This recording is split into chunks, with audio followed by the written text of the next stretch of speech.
Zap Crypto. Tous les jours, toute l'actu crypto au même endroit. Et pour m'y soutenir, abonne-toi et active la cloche pour ne pas manquer le prochain Zap Crypto. Le crypto Fear and Greed à 40, toujours dans la peur, mais à la frontière de la neutralité, c'est à noter. Social Index à fond sur Up. Les ordres de marché qui ont l'air de bouger un peu en fonction des murs ce matin. Ça a l'air plutôt à l'équilibre au moment que j'enregistre cette émission à 10h. Là vraiment, tout ce qui est en daily, etc., ça redevient très bullish, et je le redis, mais les probabilités d'un breakout haussier des 46 000 est plus probable qu'un breakout de baissier des 32 000 $ maintenant. Puisqu'on a eu des changements de momentum, que ce soit en daily, en weekly, etc., on n'est plus du tout dans le même environnement de marché. Surtout au niveau de la dynamique, on n'est plus du tout dans la même dynamique de marché. Là actuellement, on a un marché qui fait des W daily, c'est hyper bullish, chose qu'on n'a plus eu depuis très très longtemps.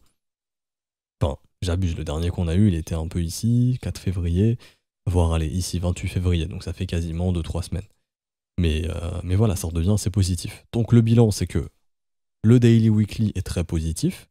Court terme, au niveau order flow, on n'oublie pas qu'on a des petits pics de liquidation assez proches du prix, que pour l'instant on a un petit peu de faiblesse, on n'arrive pas vraiment à breaker la zone des 43 400, il faut vraiment la breaker pour éviter toute simple chasse au stop et une chasse aux acheteurs derrière.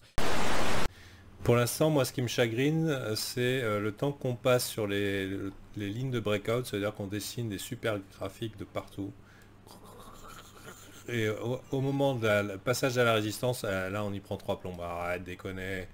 Pourquoi on y prend 3 plombs? Bon.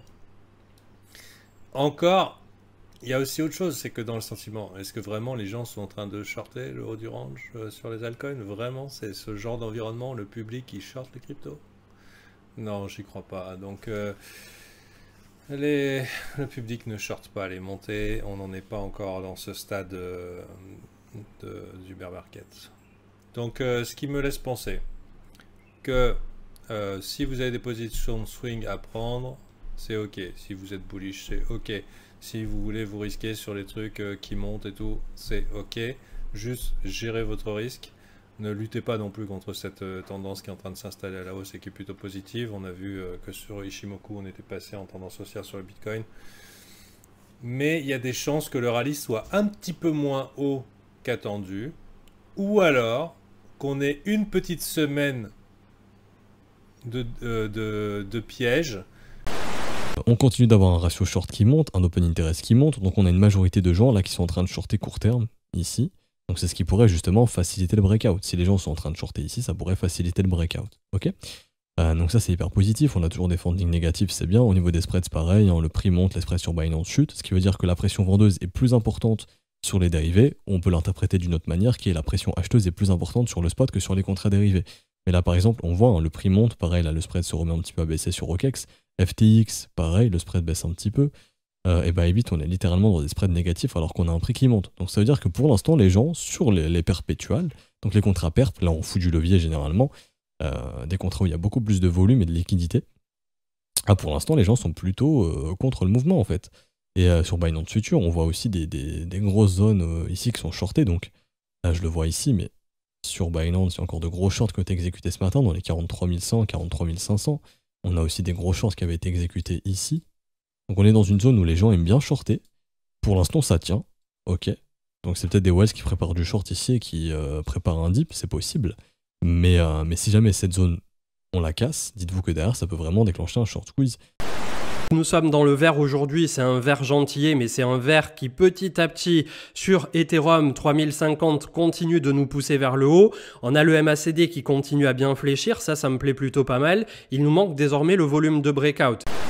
Quelqu'un qui dit montre-moi que tu t'ennuies sans me dire que tu t'ennuies, et il montre cette courbe. Non, en réalité, moi je me dis que plus le temps passe et plus on reste entre ces, on va dire 34 000 et 44 000 $, plus le cours va se stabiliser et c'est sain. Parce qu'en réalité, ça veut dire que si on reste longtemps dans ces valeurs-là, c'est qu'il y a personne qui est prêt à vendre du Bitcoin en dessous d'un certain prix, et c'est que les gens trouvent qu'il est à son vrai prix, quoi. Le prix auquel les gens sont prêts à l'acheter, sont prêts à le revendre, et il y a de grandes chances qu'on n'aille pas toucher un vrai bear market avec un Bitcoin qui va en dessous des 33 000 $ et qui va s'effondrer vers un 20 ou voire même 15 000 $ un jour. Plus on tient dans cette variable-là, plus on a de chances que le prix se stabilise et qu'on ait un Bitcoin qui reparte à la hausse dans les mois ou dans les années qui viennent sans pour autant aller plus bas.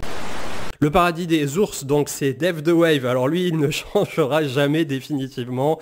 Il nous propose le graphique en mensuel et tout simplement, on a effectivement au bout de 9 mois de consolidation, il reprend ce qui s'était passé en 2018 et c'est à partir de là où ça avait commencé à se gâter puisqu'on s'était pris la bougie finale de moins 50%. Donc c'est vrai que le LMACD est encore haut. On a un potentiel encore d'accélération à la baisse. On ne peut pas le nier en mensuel. D'un autre côté, comme on l'a vu ces jours-ci, en hebdomadaire, c'est en train de se remettre à la hausse. Donc clairement, je suis moi plutôt optimiste de me dire ça fait des mois qu'on se fait malmener et on va peut-être avoir un printemps heureux. Après, est-ce que la correction est complètement terminée? C'est plus ça la question. Crypto.com qui signe un énorme partenariat et continue sa campagne pour se faire connaître du grand public.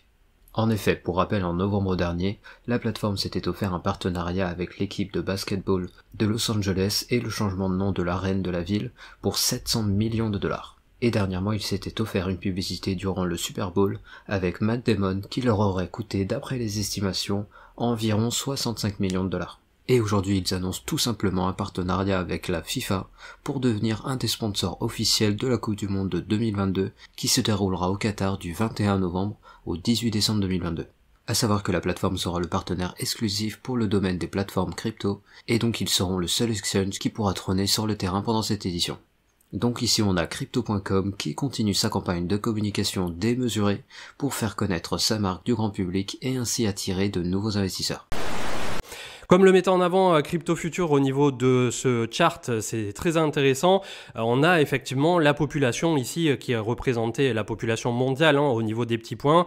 1 point égale 1 million et on a les 21 millions à côté de Bitcoin. Donc on peut légitimement se dire qu'effectivement, en le voyant d'un point de vue graphique, qu'il n'y en aura pas pour tout le monde. Et comme je le disais, avant c'était Pokémon, maintenant c'est Bitcoin, attrapez-les tous. VV, la place de marché NFT, qui a été victime d'un hack qui a entraîné le vol de l'équivalent de plusieurs millions de dollars.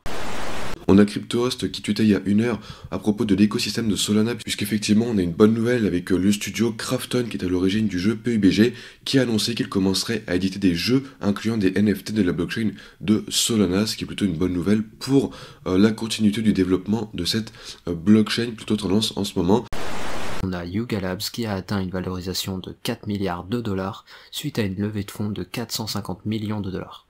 À savoir que cette levée de fonds servira entre autres à la création de leur jeu qui s'appellera Otherside, dont vous voyez le trailer à l'écran, et qui intégrera bien sûr les Bored Ape, mais également les CryptoPunk et d'autres projets NFT dont Yuga Labs avait récemment fait l'acquisition.